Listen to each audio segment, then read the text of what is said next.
एक समय में दो जिस्म एक जान हुआ करते थे और आज एक दूसरे के जान के दुश्मन बन गए हैं। जी हाँ, हम बात कर रहे हैं ईरान और पाकिस्तान की।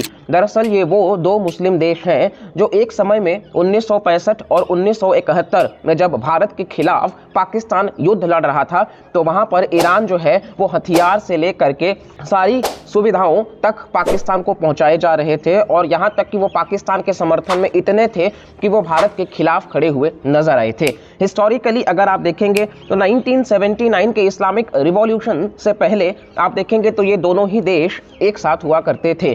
फिर आखिरकार ऐसा क्या हुआ जो सडनली इनके रिश्तों को इस प्रकार से खराब कर रहा है।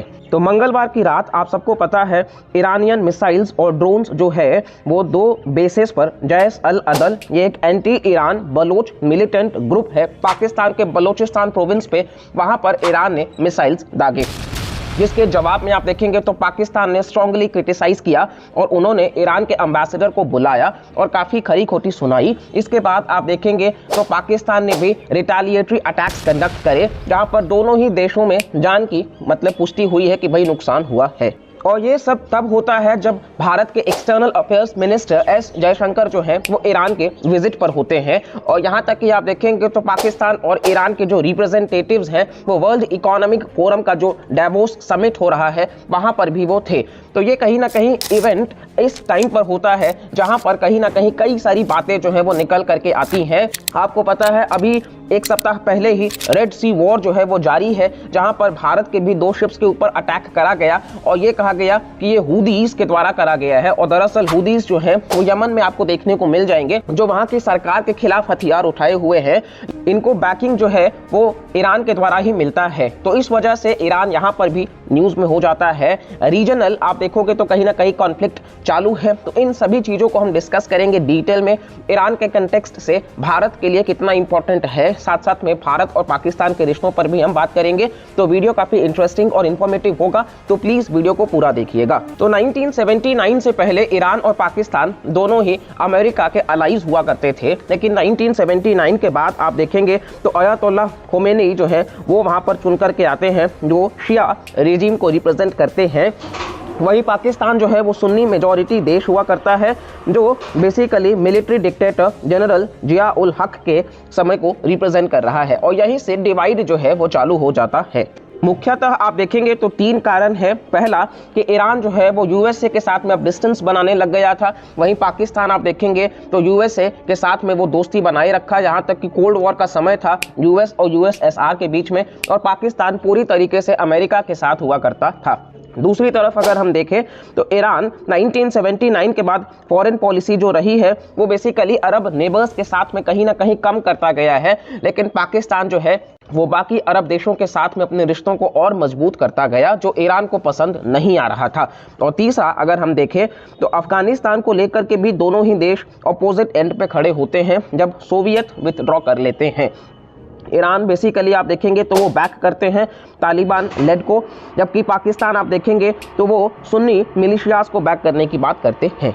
और 1980 to 88 ईरान इराक वॉर के बाद में ऐसा पहली बार हो रहा है जब ईरानियन जमीन पर किसी देश ने अटैक करा है और वो भी पाकिस्तान ने। चलिए अब हम बलोच प्रॉब्लम पर आते हैं। तो कुछ 90 लाख लोग जो हैं वो इस रीजन में रहते हैं जो 909 किलोमीटर का ईरान पाकिस्तान बॉर्डर है और ये पाकिस्तानी प्रोविंस बलोचिस्तान में आपको देखने को मिल जाएगा जो पाकिस्तान की सबसे बड़ी प्रोविंस मानी जाती है। और यहीं से पास होता है चाइना पाकिस्तान इकोनॉमिक कॉरिडोर जो 40% तक का एनर्जी जो है वो इस रूट से पास होता है। तो इस रीजन में अनसर्टेनिटी आप देखेंगे कहीं ना कहीं बहुत बड़ा इम्पैक्ट करता है, ना सिर्फ पाकिस्तान को भी बल्कि चाइना को भी, क्योंकि मैसिव इन्वेस्टमेंट्स करके रखा है चाइना ने। लेकिन वहां पर जो बलोच लोग हैं वो दरअसल इस प्रोजेक्ट को सपोर्ट नहीं करते हैं। उनका ये मानना है कि भाई बैंक्स के पैसे भी चाइना के ही हैं, लोगों की मजदूरी भी चाइनीज की ही है, जो कंपनीज हैं वो भी चाइनीज ही हैं, फिर आप हमारे रिसोर्सेज को एक्सप्लॉइट क्यों कर रहे हो। वहीं ईरानियन प्रोविंस सिस्तान और बलोचिस्तान जो है वो आपको सटा हुआ देखने को मिलेगा। बाकी के 5 लाख लोग जो हैं वो अफगानिस्तान में भी आपको देखने को मिलेंगे। अब आइए हम भारत के कंटेक्स्ट से देखते हैं कि ये इतना इंपॉर्टेंट क्यों है। तो जैसे ही ईरान ने अटैक किया पाकिस्तान के ऊपर तो भारत की तरफ से ये बयान आया कि भाई हम लगातार आपको बताने की कोशिश कर रहे हैं कि पाकिस्तान जो है वो आतंकवाद को स्पॉन्सर कर रहा है और ईरान ने जो अटैक किया है वो जवाबी कार्रवाई किया है। तो इसको लेकर के भारत जो है वो ईरान के समर्थन में रहा है। हालांकि भारत ने भी कड़ी शब्दों में निंदा करी है कि किसी भी प्रकार का आतंकवाद का समर्थन हम नहीं करते हैं। वहीं अगर आप देखेंगे तो ईरान भारत के लिए बहुत इंपॉर्टेंट देश है, क्योंकि भारत जो है वो चाबहार पोर्ट बना रहा है ईरान में, जो आप देखेंगे गल्फ ऑफ ओमान में स्थित है। और ये चाबहार पोर्ट जो है वो पाकिस्तान में जो बन रहे ग्वादर पोर्ट है उसके काफ़ी नज़दीक है। और इस ग्वादर पोर्ट को जो है वो चाइना बना रहा है, यानी कि डायरेक्ट एक तरीके से आप कह सकते हो कि कंपटीशन है चाइना को लेकर के। और भारत इस चाबहार पोर्ट से ईरान होते हुए अफगानिस्तान जाएगा, जहां से आगे हम सेंट्रल एशियन नेशंस के साथ में व्यापार कर पाएंगे, जो पिछले काफ़ी सालों से हम इस चीज़ में बेहतर नहीं कर पाए हैं।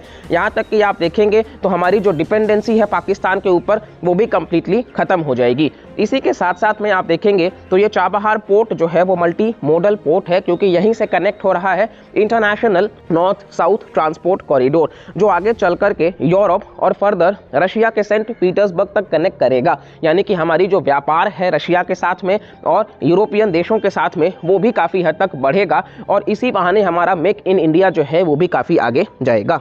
और क्योंकि ये रूट छोटा होगा तो हमारे जो सामान होंगे अंतर्राष्ट्रीय मार्केट्स में वो सस्ते दाम पर जाएंगे, और जब वो सस्ते दाम पर होंगे तो उनका डिमांड ज़्यादा होगा, और जब डिमांड ज़्यादा होगा तो उनकी बिक्री ज़्यादा होगी, जिसकी वजह से भारत के पास में डॉलर्स ज़्यादा से ज़्यादा आएंगे। तो हमारी कंट्री की फॉरेन एक्सचेंज रिजर्व्स भी स्टेबल रहेंगी। साथ साथ में हमारा जो करंट अकाउंट डेफिसिट है, यानी कि हम ज़्यादातर जो इंपोर्ट करते हैं वो भी हम कम कर पाएंगे और अपने एक्सपोर्ट को बढ़ावा दे पाएंगे, यानी कि इकोनॉमिकली भी बहुत इंपॉर्टेंट है ये। और हमने वीडियो की शुरुआत में ही बात करा था रेड सी क्राइसिस का, जहां पर भारतीय शिप्स के ऊपर अटैक करा गया था।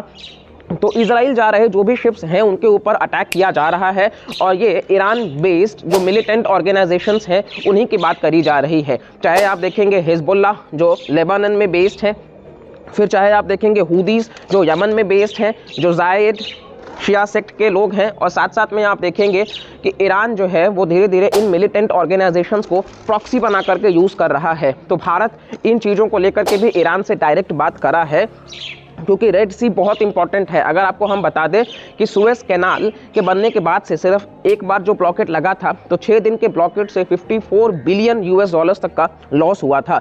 यानी कि अगर ये महीनों कंटिन्यू रहे तो फिर कितना बड़ा इकोनॉमिक इम्पैक्ट होगा, क्योंकि विश्व का 12% जो ग्लोबल ट्रेड है वो इसी रास्ते से होता है, और ये बहुत इंपॉर्टेंट है। तो कोई भी देश अगर कल को इसको चोक पॉइंट की तरह ब्लॉक कर देगा तो ये बहुत मुश्किल हो जाएगा, क्योंकि अब आगे जो व्यापार होगा वो अफ्रीका के केप ऑफ गुड होप से होगा, और क्योंकि अब वो रास्ता बहुत बड़ा हो जाएगा, इसकी वजह से समय भी ज़्यादा लगेगा और लागत भी ज़्यादा, यानी कि ट्रांसपोर्टेशन कॉस्ट बढ़ जाएगा, जिसकी वजह से कोई भी गुड्स एंड सर्विस के दाम बढ़ जाएंगे और इन्फ्लेशन बहुत ज़्यादा हो जाएगा। यहाँ तक कि आप देखेंगे जो शिप कंपनीज की इंश्योरेंस कंपनीज होती हैं, तो वो इंश्योरेंस कंपनीज इंश्योरेंस के दाम को बढ़ा दी हैं, जिसकी वजह से अगेन सरकार को एक बहुत बड़ा खर्चा उठाना पड़ सकता है।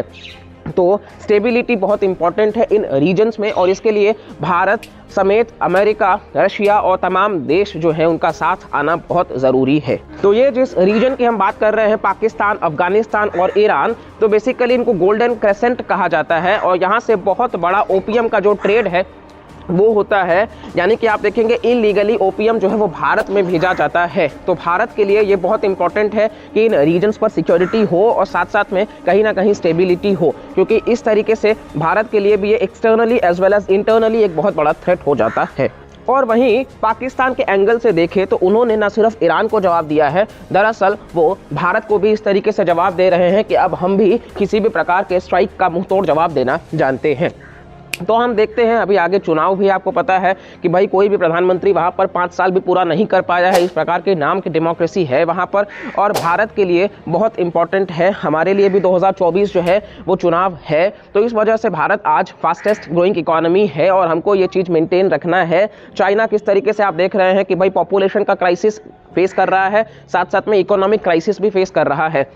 तो हमारे पास ये गोल्डन अपॉर्चुनिटी है, लेकिन विश्व लेवल पर जो अनसर्टेनिटीज़ हैं उनको साथ में टैकल करना होगा। हमें अपने नेबरहुड फर्स्ट पॉलिसी उसको भी इम्प्रूव करना होगा, साथ साथ में अपने फॉरेन पॉलिसी को और बेहतर बनाना होगा, क्योंकि जब भी मिडिल ईस्ट में वॉर हुआ है हम हमेशा एब्सटेन कर गए हैं, लेकिन अब धीरे धीरे क्योंकि ये कंट्रीज अपना इन्फ्लुएंस बढ़ा रहे हैं, तो भारत को भी अपने फॉरेन पॉलिसी को शिफ्ट करना होगा, क्योंकि आपको पता है मालदीव्स में किस तरीके से इंडिया आउट का नारा लगाया गया है और अब बांग्लादेश में भी ये चीज़ें कंटिन्यू होने वाली है। तो हम देखते हैं कि किस तरीके से भारत इन चीज़ों को बदलाव लाता है।